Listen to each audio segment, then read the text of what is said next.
ए जा कहले रहलू कि जिंदगी के हर एक पल तहरा साथे बिताई, लेकिन छोड़ के चल गई बीच मझधार।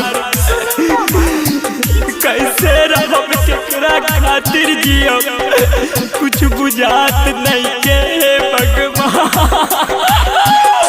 मन बाट पागल दिल बा दीवाना,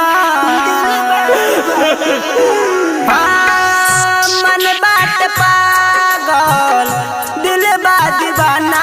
अब बहाना ना ना ना चली हो, अब बहाना गोरी ना ना ना ना ना चली हो।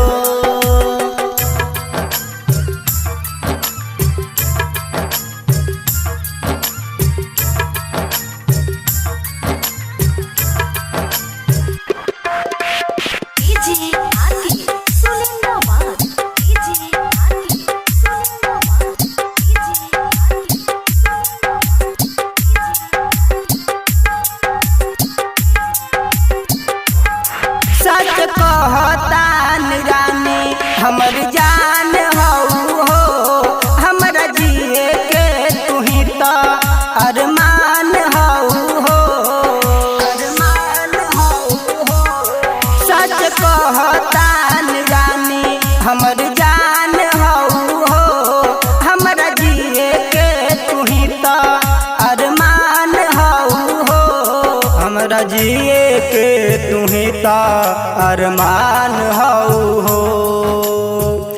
बंद भइल खाना आना जाना, अब बहाना ना ना ना चली हो, अब बहाना गोरी ना ना ना ना ना चली हो। ए जा कहले रहलू कि जिंदगी के हर एक पल तहरा साथे बिताई, लेकिन छोड़ के चल गई बीच मझधार।